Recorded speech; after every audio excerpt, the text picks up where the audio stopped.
Hello and welcome. On the news, as crisis escalates, Myanmar's NUG broker peace. At United Nations Security Council, Pope Imam call for peace. Ukrainian soldier goes on trial in Russia. Australia blocks new Russian embassy in Canberra, and top ISIL leader killed in Philippines. Stay with me for these and more stories. The Human Rights Minister of Myanmar's Parallel National Unity Government, NUG, Ang Myo Min, has urged the world to hold the military to account for possible war crimes since seizing power over 2 years ago.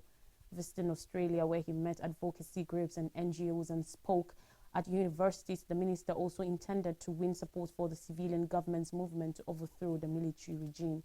Since the military removed Myanmar's democratically elected National League for Democracy NLD party from government in February 2021, the ethnically diverse country has fragmented into several civil conflicts, worsening conflicts that in some areas have been deepening for decades.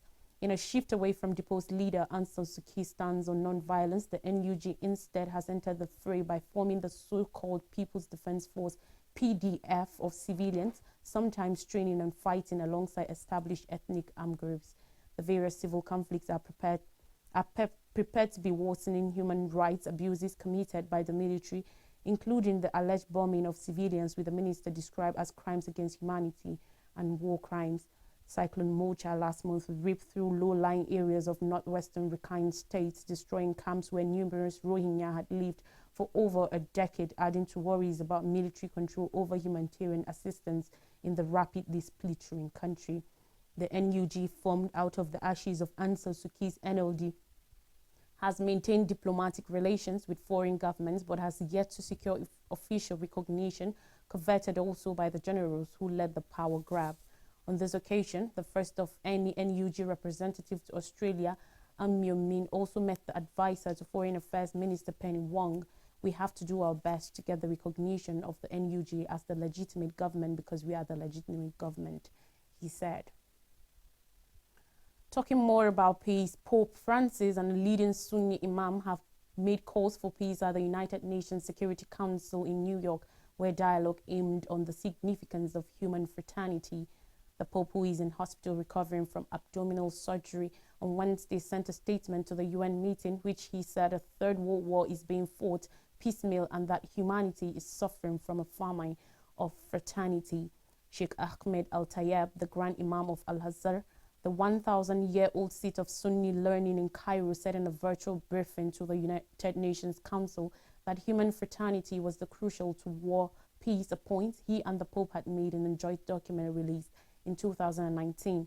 In our own day, with nuclear weapons and those of mass destruction, the battlefield has become practically unlimited and the effect potentially catastrophic, the Pope said in his statement, which was read by Archbishop Paul Richard Gallagher, the Vatican's Secretary for Relations with States and International Organizations.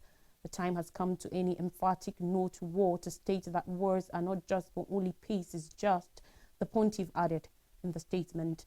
Al-Tayeb said his intention in speaking to the council was to urge an end to senseless wars. He cited Iraq, Afghanistan, Syria, Libya, and Yemen. The Grand Imam also called on the council to recognize an independent Palestinian state after 75 years. Without naming either Russia or Ukraine, he said the war unfolding on the eastern borders of Europe had instilled terror and concern that it may regress humanity to a primitive era.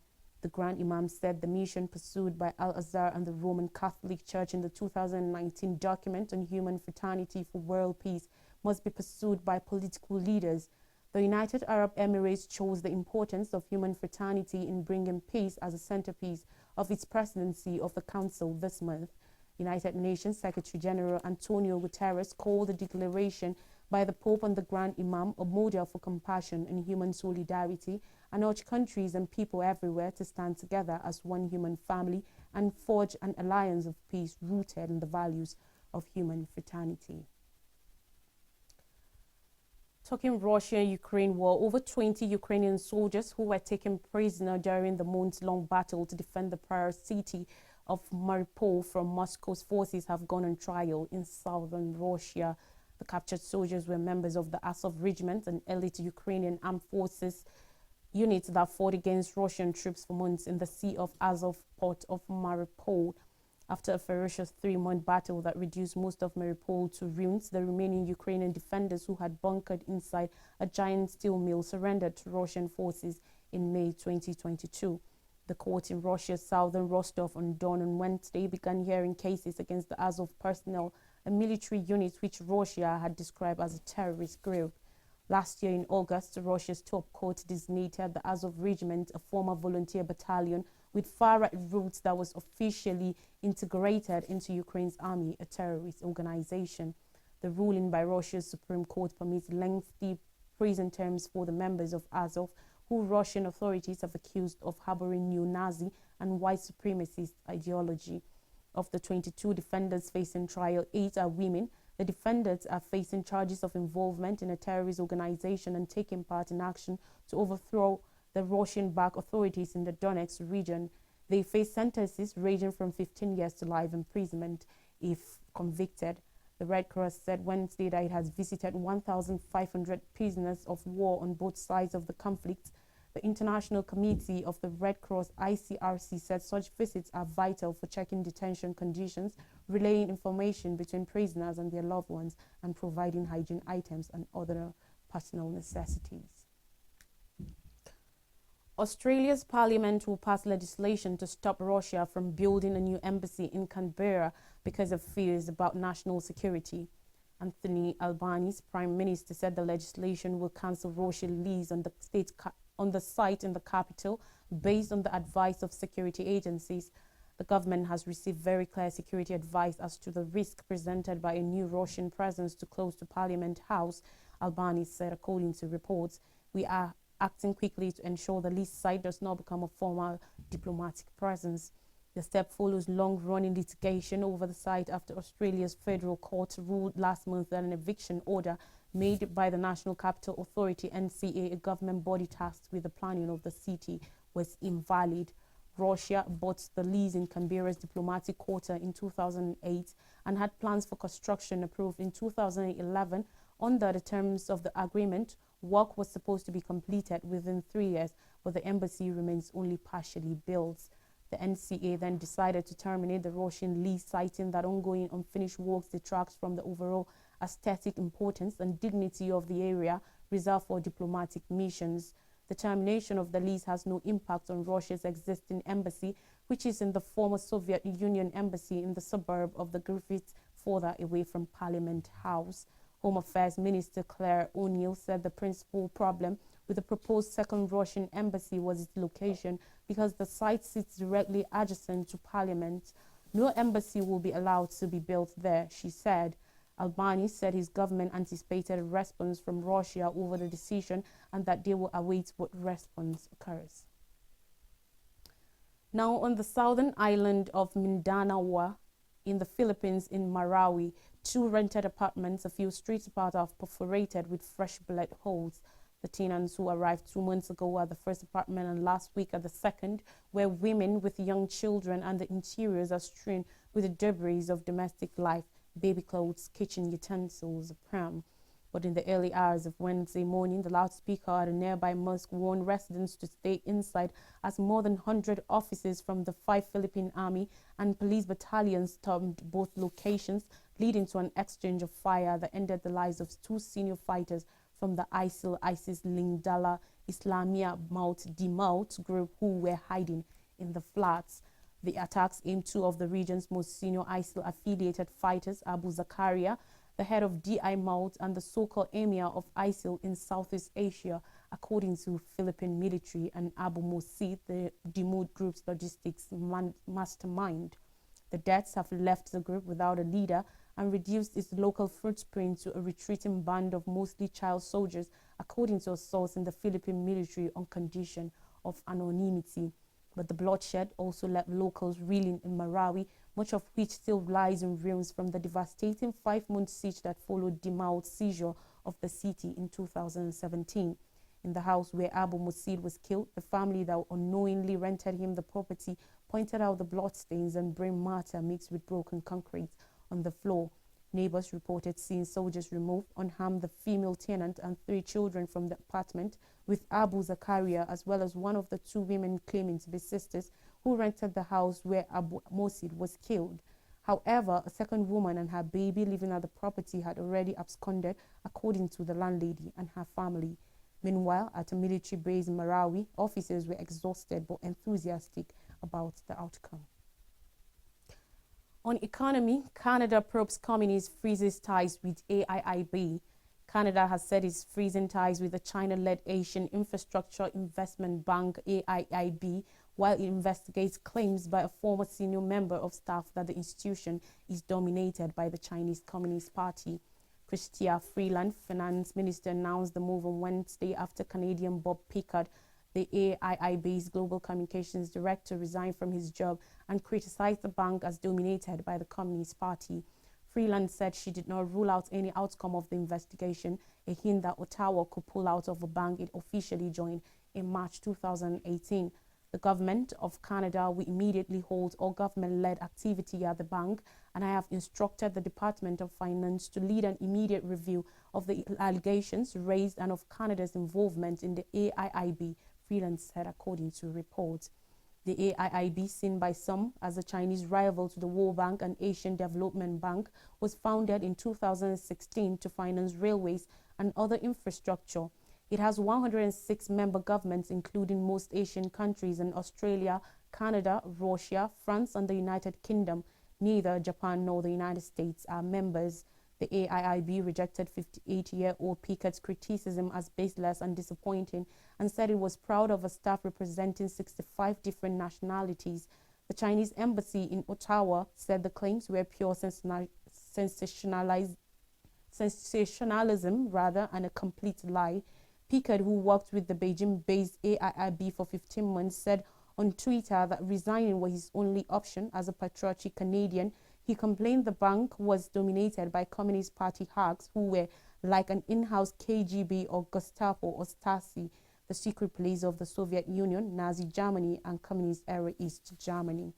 The move over the AIIB comes amidst a continued fraying of ties between Ottawa and Beijing, which took a turn for the worse after Canada arrested a Huawei senior executive on a U.S. arrest warrant in December 2018, and days later, China arrested 2 Canadians, eventually accusing them of espionage. The 2 men, Michael Spavor and Michael Kovrig, were eventually released in 2021 after U.S. prosecutors dropped the extradition proceedings.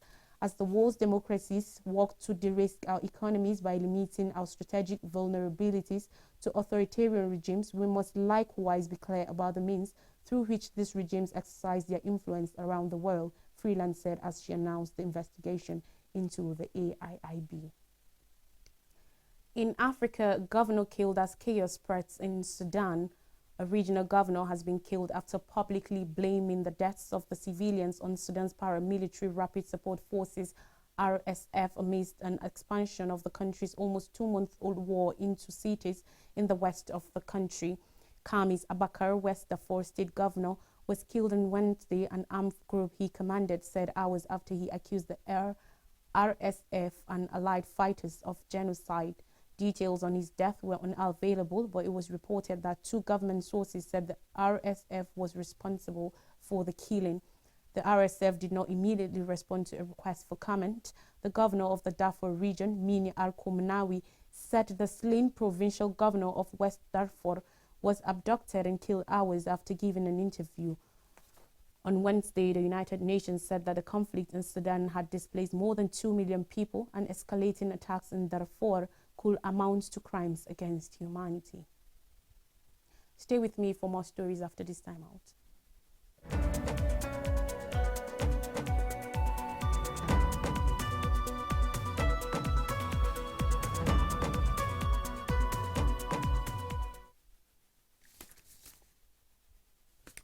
You're welcome back. I bring you more stories on Nigeria, particularly. Tinubu suspends Bawa indefinitely, orders probe. The president, Bola Ahmed Tinubu, has suspended indefinitely Abdul Rashid Bawa, the chairman of the Economic and Financial Crimes Commission, EFCC, from office.